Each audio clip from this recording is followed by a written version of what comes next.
I I moved here when we got married. Well, we got married in March, but I finally moved here full time from New York City in July. Nice. And I worked from home all this time, right? And unless I went to the city or I was traveling, but my desk was always facing that little nook.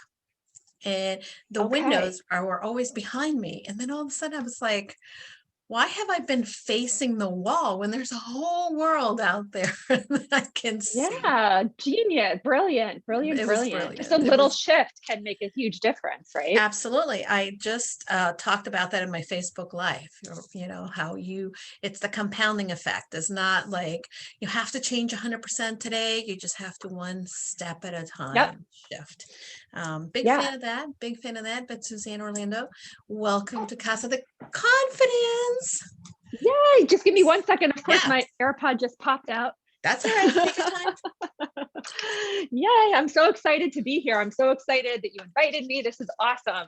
Well, I am such a fan of yours from the first time that we spoke, and thank you again for not only being here but for speaking to me and connecting. I just think you're amazing every time I hear you in the streets of Clubhouse and Thank you. otherwise. I just think that you are brilliant, and I would love for you to tell the audience a little bit about you because I can certainly introduce you, but I think that when you get to toot your own horn, you do a much better job at it. So tell us who you are, Suzanne. Yeah, awesome. So basically, I guess how do I start this? This is always the question, right? Well, I guess tell us your let's story. Tell us, okay. who are you? What do you do now? And how did you get here? Okay, great. So I am professionally, I am a psychotherapist. I've been in private practice for 16 years, and I do love sharing this piece of my story because it it's kind of all encompassing of everything else that I've done in my life. And I became a psychotherapist through my own work with my therapist. I started going to a therapist when I was 18 years old. I had a history undiagnosed, but I want to say now, looking back, I realize this that probably throughout my teenage years, I struggled a lot with depression, a lot with anxiety, and at the age of 18, I was the victim of a rape, and fortunately for me, one of my friends at the time, when when I disclosed to them what happened to me, they were in therapy themselves, and they said, "You're coming with me to my therapist. We're going to process this. You're going to work through it." And that's how I met my therapist. His therapist became my therapist. And as I went through my process, and with everything that I was enduring and everything I went through, I said to myself, I want to be where she is. I want to Mm, empower people and give people the tools to be able to work through whatever it is they're going through, because she enabled me to do that for myself so much. And I want to sit on that I want to be in that chair. I want to be helping people. But what the obstacle that I ran up against was true transparency. I was never a good student. I never liked school. I did what I mhm, needed to do to get by. My parents were both teachers, so they had, there was investment there. They worked really hard to get where they were, but I never really was invested in school. But I really wanted to be a therapist, so I went through my own process. College was not my friend. I went through a lot of different moments in college. I transferred, I switched majors, and then it really wasn't until I met my husband.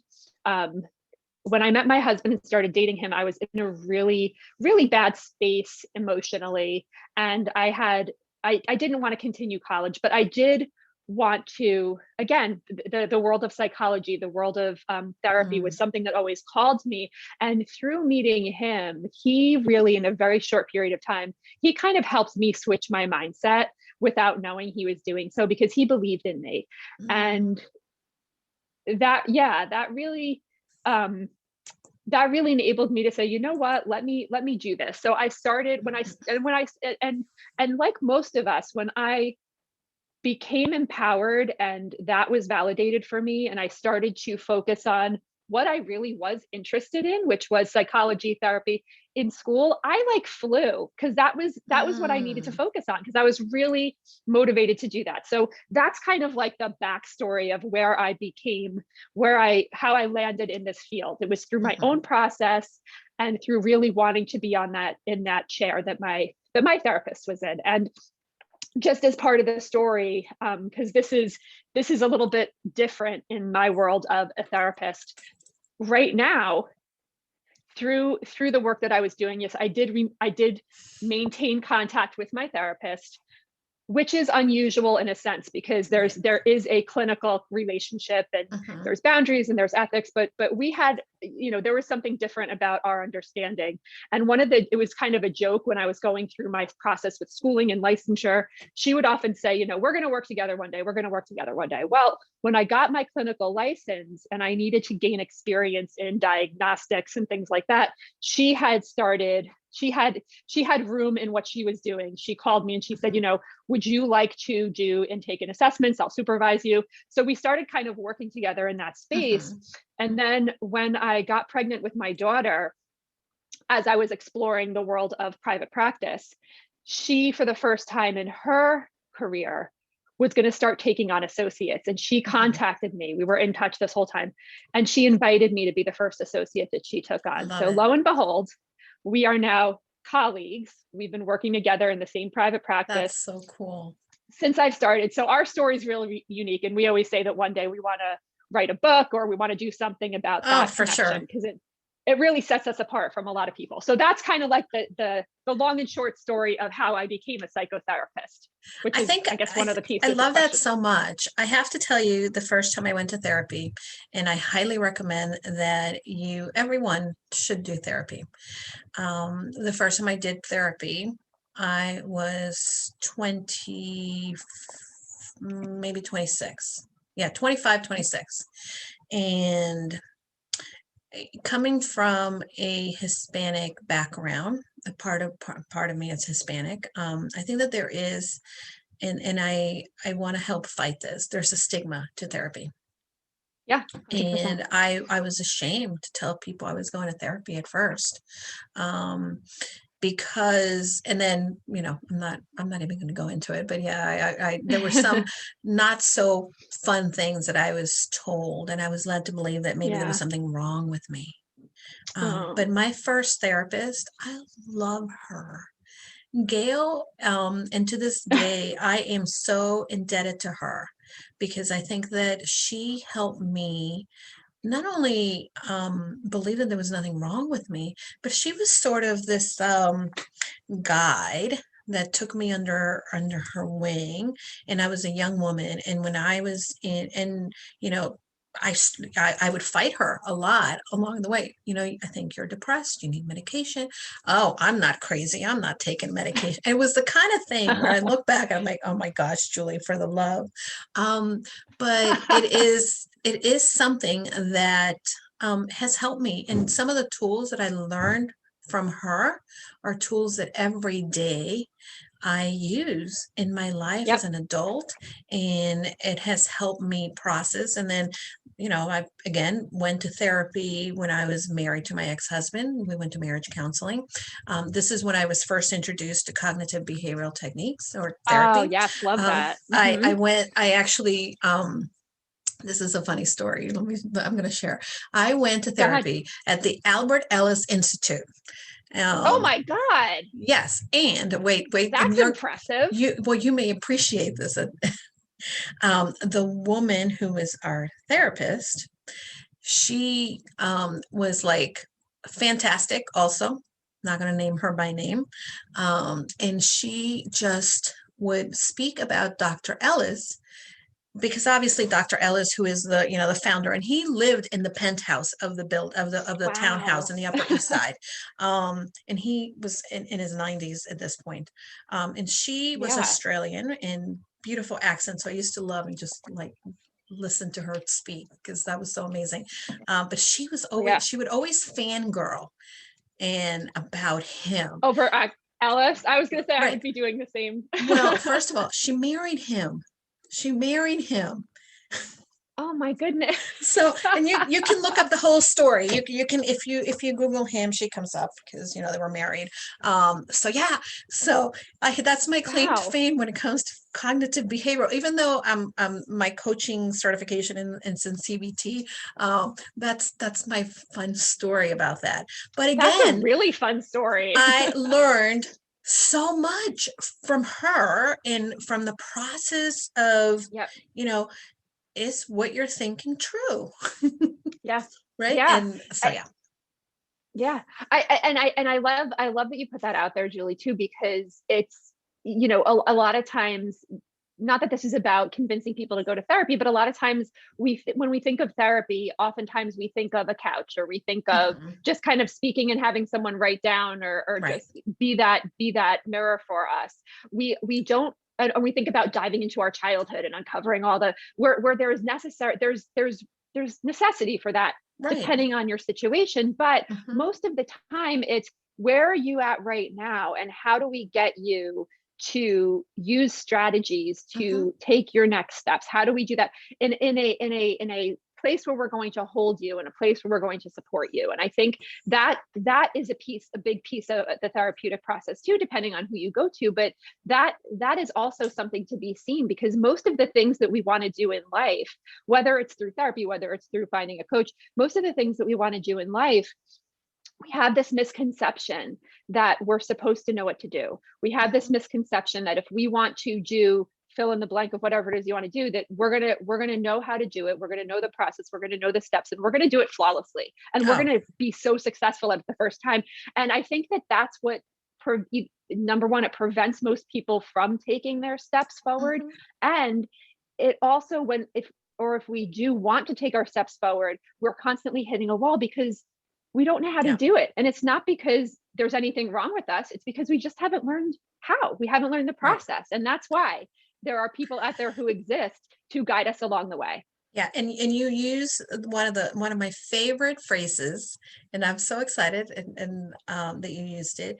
Um, we have to have, because a lot of times we don't see this. We have to have believing mirrors. And that whole concept Yes. is, from Yes. women running with wolves. I was first introduced to that concept by my friend, and she was a podcast guest, Valerie Hager. And I just thought, yes, this is what people have been in my life. Hmm. And as a coach, I think that this is, and I'm sure in your practice, this is what you do for others as well. We Yep. need to Yep. have people that can mirror and breathe in that belief system that allows us Yep. to show up better and remind us that we don't have to get it right the first time, and that it's not a That's right. failure, but it's a learning opportunity. Yes. 100%. And that whole concept, right? It's, if you break it down to the I guess simplest of examples, if you want to be I don't know, if you want to be a whatever kind of professional you want to be, and you have to go to some Mhm. kind of school or education for that, you understand that until I go through this process, I'm not going to be equipped enough to be able to do this. It's the same Right. thing with everything we do in life. A lot Absolutely. of times, I have so many people, women in particular, who arrive in front of me for whatever reason, or however they arrive in Mhm. front of me. And one of the things that a common theme that these women struggle with are, I I I don't have the confidence like they do. What people don't Mhm. understand about that, and this falls along the same lines of what you're saying, is you learn how to be confident. Oh, for You're not sure. born with confidence. Mhm. And although we have that preconceived notion, there's a process to be able to to be able to Mhm. align with your confidence. There's a process to be able to align with whatever you want to do, Right. and to give yourself that vulnerability and say, you know what, I want to learn how to do this. How do I learn how to do this? And it's okay if I fall on my face 800 times, because that's Right. not failing, that's Nope. learning. That's learning, and that's the what we forget. It's funny, my husband, I forgot what he was doing, and he was getting frustrated. And I said, "Well, you're just a beginner at this. Of course you're going to fail. Of course you're not going to know how to do it, and it's going to be frustrating because you are a beginner." I Yep. remember also, many people will say to me, and I don't you give me a mic, I pick it up, no problem. I've been speaking, I like speaking in public, but if you think about it, I didn't just start doing this a year ago, 2 years ago, 3 years ago. The first time, in such a vivid memory, I was probably, I lived in El Salvador and my grandmother had a school, and I was asked to recite a poem. And it's a really, early memory. I was 5 or 6 because Yeah. and I remember who my teacher was. And from then it was just easy. I saw my grandmother would, host whatever, or she would speak at things. I would go with her. I would use a microphone. So for me, speaking in public is not a big thing, but I built the Right. confidence because I Right. practiced it, and I've practiced it for the majority of my life. And this is Yep. something that really happens to people, that they feel that they need to arrive at somebody else's 15th chapter, Yep. and that they should get it 100%. when they start, Yep. but it's something that Yep. needs to build up to. It's that compounding Yep. effect of doing something. Exactly. Exactly. It's, Yeah. as you're speaking about that awesome example, I'm thinking, I'm very visual, and I love like real life examples of things like you just gave us. And I'm thinking about, I have 2 children. I have a 9-year-old daughter, and I have a son who just turned 7. And my son is still on training wheels on his Mm. bicycle. And does he have the ability physically to ride on 2 wheels?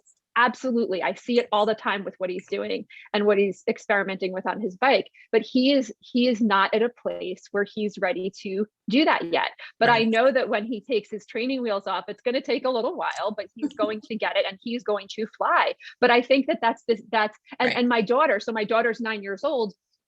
She was a little bit, it took her a while to learn to be confident enough to get off the training wheels, but she did that probably around this time last year. Officially, she was like, and she hit the ground running with it. And now she flies around and she's like, well, and I'm like, yeah, but you know what? A year ago, you weren't able to do this with this level of confidence because you didn't Mhm. believe in yourself. But now you believe. I'm just using that example because if we picture ourselves like with those training wheels, Right. or with the first time we get on a bicycle, we do not have the confidence that we do probably now as adults that we've probably been riding a bicycle. Or if we haven't ridden a bicycle in 5 years, we probably can get on that bicycle and ride it pretty flawlessly. Mhm. So that whole concept, that Absolutely. just reminded me of that. And we have to build up to the different things. You're talking about your children. I've seen you on the socials with your kids.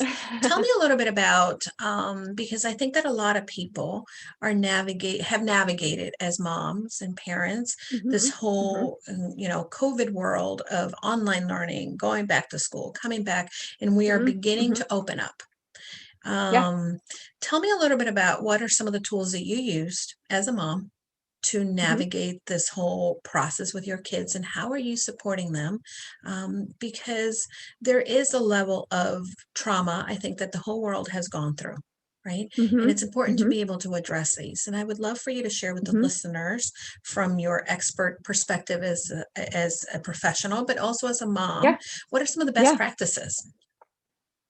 So I think, um, there's this could be like a 3-hour conversation because Of there's so course, many of yes. them. But I think primarily, one of the many things that helped us, first of all, it was a learning curve, Mhm. because regardless of my professional background, I am a human being. I am a Mhm. mom. I am just as anxious and worried and nervous and So glad you're question saying myself, that. just Yeah. right, just like so many other people do. Just because I hold the degree and I hold the license doesn't mean I don't have those feelings, and I don't Mhm. feel those things, and I don't and I it doesn't mean that sometimes I have to remind myself that what I'm doing is good enough, because I do get down on myself, right? Mhm. So I think with that said, initially it was a learning curve. We have never been like everybody else in the world in the circumstances that we were under. So whether it was, I am a homebody. I pride myself sometimes in being a hermit. I think my kids kind of have that same. My Mhm. husband's like that too. So are my kids. So I think to some extent, like, we welcomed it, but it was really difficult. We don't have, our house is cozy. So there's not a lot of space to go to get away from Mhm. one another. So that whole process was difficult to endure. I think one of the the main answers I could give you to my question is there were times, especially in the beginning, I remember specifically whether it was through my kids trying to navigate them with the online learning. At the time I was still working at a school. So I was doing as a school social Mm, worker and child study team member. So I was holding meetings. I am terrible at technology, so I was trying to figure that out, helping them do their thing. My husband was. It was crazy, and there were many times where I couldn't handle it, and I lost it, and I broke down, and I needed to be by myself in my room, or mm, maybe I did lose my shit on my kids, and I did. yeah. I did yell at them, and broke down. And I remember my son would come into me, and he was 5 or 6 at the time, and he would hug me and mommy, you're crying, are you okay? And one of the things I would often do after those moments would happen is I would say, you know what, mommy is struggling too, and I know that you guys are struggling. So we had Mm, a lot of conversations, and then we would say, what do we need, what do I need, what do we need to do? So there were times where I would say, I'm going to literally go in my room. I mhm, love you and I care about you, but I need a little space right now. And I would encourage my kids to do the same. When we needed space, we were able to say, we need space. We were able to separate for a little while mhm, and then kind of come back and talk about it. So I think that was a big piece of this process, to be able to, we can't hold it all together all the time. And I think mhm. as parents, we used the word mirrors before, we are mirrors to our children. So Yeah. if our children are seeing us hold it together or holding our feelings in or not, we have to model for our children how Mhm, it's okay to be. So if I need to model that I need to step away, or I need to say, you know what, this is too overwhelming for me right now, I just need a little bit of a break. I'm I'm modeling that my kids are allowed to do the same thing, yeah. because you need to do those things, especially in the times like this. So I think Mhm, that was a huge piece of it that we had to learn to navigate, essentially. And just having conversations, and on an age appropriate level. I always say mhm. this with children, depending on how old they are, kids have questions. Kids, there's a lot of Absolutely. questions that came up during this pandemic, and saying, don't worry about that, don't that just what happens when we do that to kids at any age level is kids and human beings, if we don't know information, we kind of create the information in our head, and Mhm, it might be false. And that creates a lot of anxiety and stress and yeah. overwhelm. So having those honest conversations at an age appropriate level is something that we also always did. This is why we can't do this right now. This is why we can't go to the playground. This is why we can't see Mhm, friends right now. yeah. Without sounding a lot of alarms, because we don't want that to spill over Right. into increased areas of anxiety that become debilitating when things Mhm. do open up, but really having honest conversations and welcoming questions I think honest also. conversations as adults and as caretakers, parents, guardians, it's very important. I think that I look back and I lived a sheltered life when I was with my grandmother, and yes, I had some wonderful opportunities that many other people didn't. But I look back at some of the things that I guess some of the behaviors or belief systems that I've Yep. struggled or have worked on overcoming really come from experiences where I was sheltered. And first of all, I have always been very curious. When we lived in El Salvador for a good portion of my life, there was a civil war going on.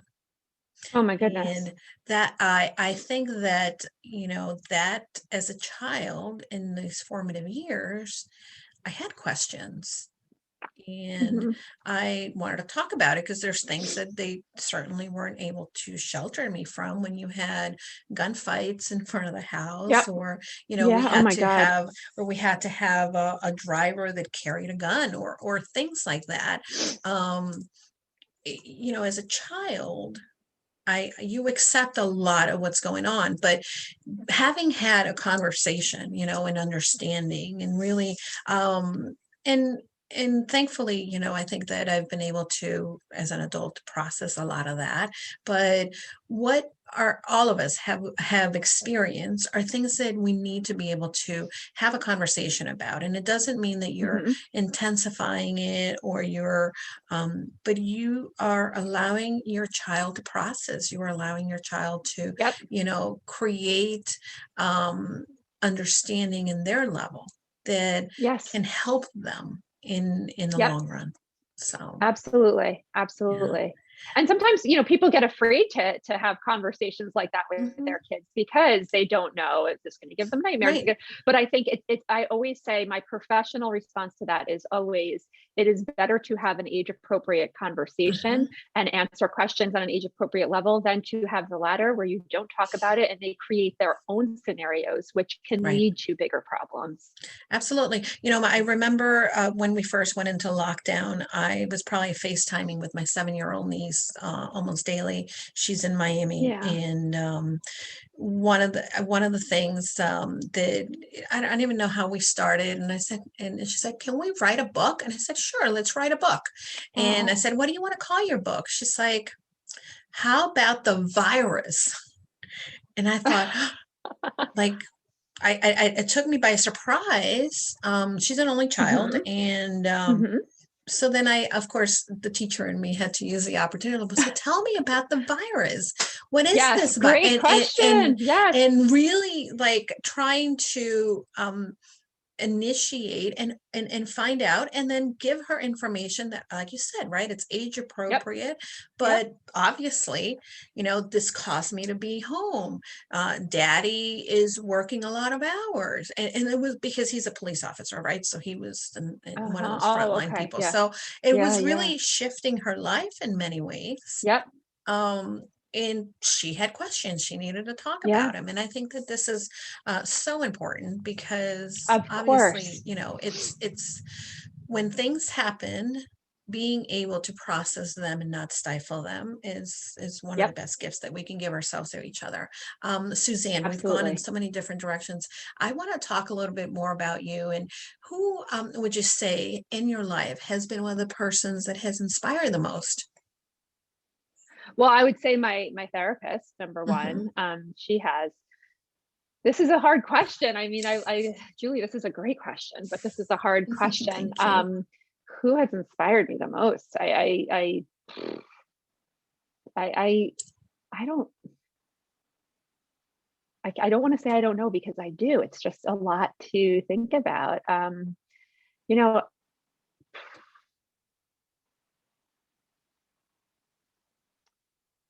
I'm gonna say me.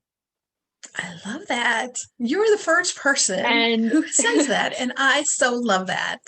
and the reason behind it kind of goes back to what just who what I endured and what I experienced in my Mm, younger years, and mhm, not you know just because I remember being in for so many years in a place of struggle and really in a dark place, and mm, not ever knowing or not ever being able to see that there could be more, mhm. and just working through just kind of like working through everything that I worked through and getting to the point where I am now. Mm. I think that this is for that girl. Oh, that's so beautiful. And I see you, and I see you wearing your emotion, and I honor that. Thank you for opening up and sharing that, because I think that as women, we forget that girl. We forget Yep. the person who we were, and we Yeah. don't give Yeah. ourselves enough credit for what we have done to become who we are today. And I even if you agree. I if you agree. think, yeah, even if you think there's dreams that you didn't achieve yet, you have come a long way, baby. Yeah. a Yeah. hundred percent. And it's interesting because I never really, and again, this is the question was amazing, and it's a great question, Julie, and I think it's one that most of us kind of need to reflect on that more, just to really identify, because we could say, oh, my parents inspire me, oh, my kids. That doesn't mean that they don't, but real, Mhm. just thinking about that on that deeper level. I last year before the pandemic, I'm a huge fan of Kevin Smith. Kevin Smith is a movie director, Clerks, Mallrats, Chasing Yep. Amy. He's from New Jersey. Um, I just love him, and I had the opportunity to see him Ooh. in one of his movie premieres last February, pre-pandemic. And he did a Q&A at the end of the movie, and a gentleman stood up and asked him, says, Kevin Smith, if you know anything about him, he's huge, like loves superheroes, Star Wars, like all of that stuff, right? So this gentleman got up in the audience and he said, I'm going to screw up how he said it, but essentially what he asked him was, I guess, like, if your younger self could see you now, like, what would they, how awesome would that be if they could see you now? And he said something along the lines of, which inspired me to start to think the way that I did. And I guess to answer the question the way that I did, because I truly aligned with that when he talked about it. He said, everything that I'm doing now is for that kid. Yeah. That kid who had these dreams of like making these crazy, stupid ass movies with his friends. Right. And that kid is my superhero, because that kid enabled me that kid enables me every day when I wake up to say, like, what would this young Kevin Smith want me to do right now? And that's who I'm doing this for, essentially. And I was like, wow, that's just, that shift of thinking is just incredible. Like, all these times, like, we're like, we want to be the superheroes for our younger selves, or that inner child that we have. But sometimes that inner child is the superhero that we're working towards, or we're working for. Absolutely. Yeah. And I think that, the concept, I'm a big proponent of the concept of the future self. I use that. I always picture, Julie 2.0, what is she going to be like? But ultimately, Julie 2.0 couldn't be without the dreams of, Julie 0.2. Well, yes, that's right. That's right. Yeah. If you, and that goes back to, a lot of people, specifically people who go through whatever layers of trauma they go through, right? There's so many different layers of trauma. Right. But people who experience that, like, some people are like, how do you get past that trauma? How do you not, like, fall into that? And I think when I say this, and I think you'll probably understand where I'm coming from, but sometimes when I say this, people look at me like I have three heads. But with everything that I experienced in my life, again, this might sound strange, but I'm almost, I don't want to say I'm grateful that everything happened to me, but to your point, right? If everything didn't unfold for me the way it unfolded, I like to think the philosopher Rumi often says, things are rigged in our favor. I wouldn't have been in this place to be able to impact so many lives the way that I have been able to, if those things did not happen to me. If I didn't get to my therapist, I wouldn't be here right now. I wouldn't be doing the work that I'm doing right now. And because of all of that, enabled me to do all of this. I agree with you. And I think that, there's a young woman, if you should find her on Clubhouse, Helen Grace. She has a podcast. Okay. And she interviewed me. She is in the West Coast. And I've had some great interviews. People have interviewed me for podcasts, and they're amazing people.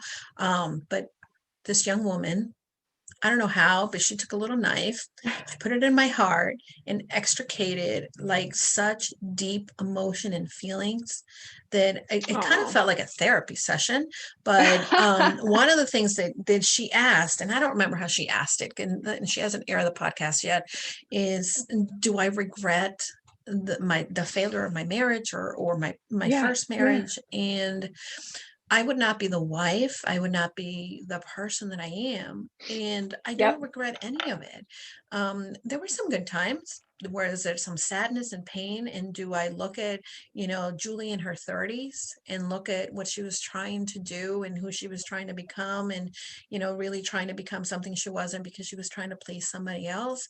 I feel sad for her. But I love her so much because she made me today. And if it weren't for those experiences, I wouldn't be here. And I so appreciate my life now. I appreciate my marriage, my husband. There's things that I evolved. And I think that this is a little bit of what I hope people who are listening to this conversation go back and love themselves then. I agree. And love themselves now, and love themselves for the future as well. Um, Yeah, I agree. I agree.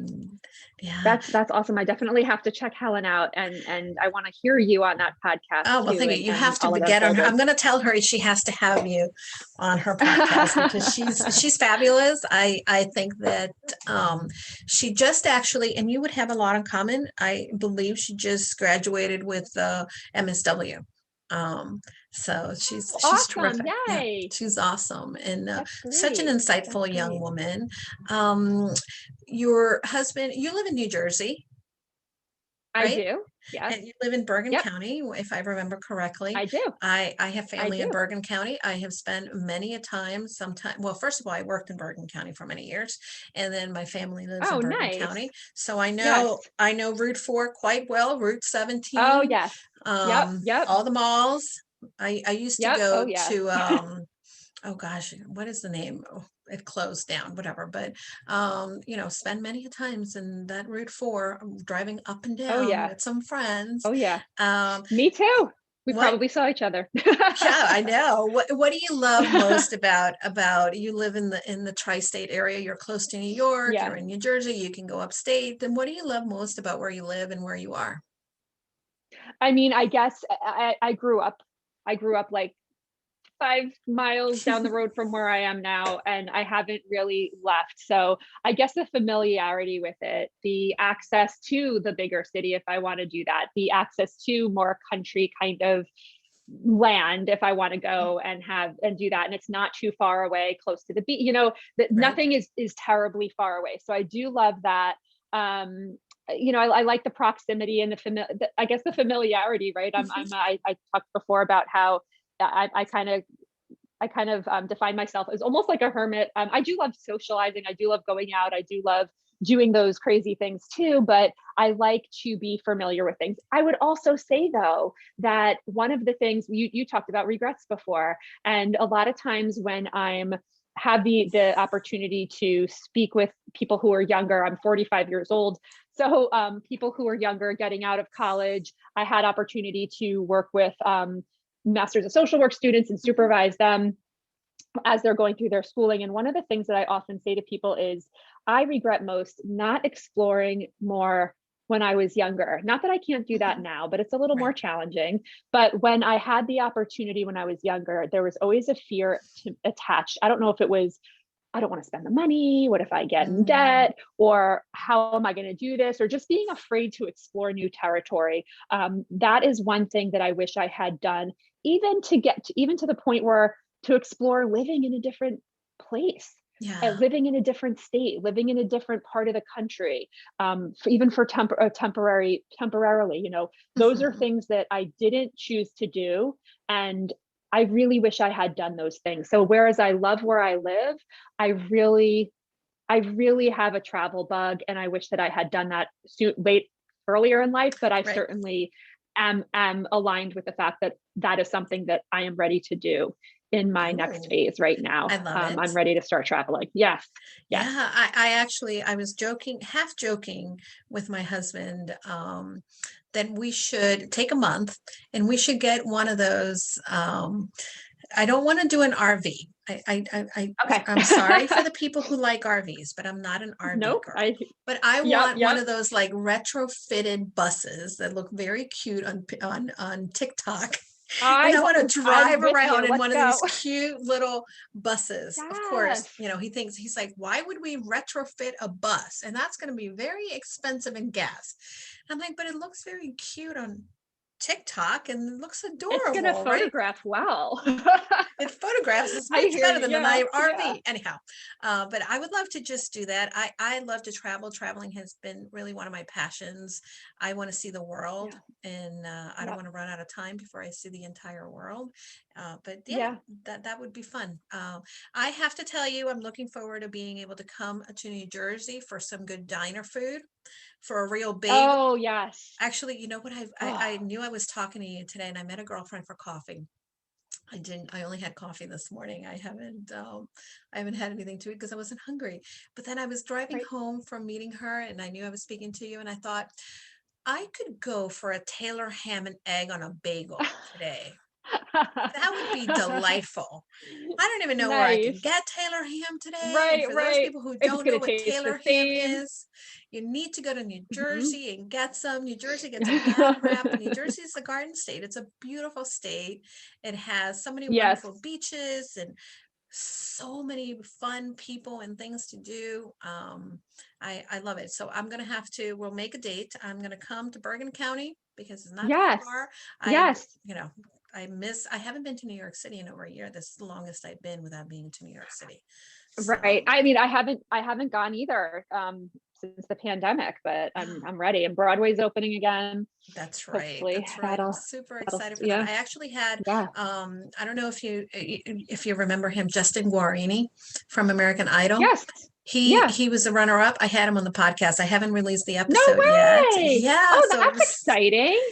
it was exciting because I saw him on Broadway and I've seen him in a couple different shows and he's a That fun is guy. He's actually on cool. Oh Clubhouse. my That's how God. we met. You have to check him out. So Oh, that is super fun so guy. awesome. What did he do? I know he's done a couple. There was one. What was the bigger thing he did on He did Broadway? American Idiot and then he Yes. did let's see. I saw him in American Idiot. He also did now I'm forgetting. Hold on. What was the other thing I saw him on? Oh, Wicked. Yes. Okay. Okay. I was gonna say it was something that's been running that he did it Yep. appear. He Yep. had a stint in that. That is so cool. That's Now exciting. so there's an interesting story that I read as I was prepping for the show, and he tells the story of how it happens. But basically, before he went on American Idol, he was offered a part, and he had been training and he had been auditioning and doing the work to get on Lion King.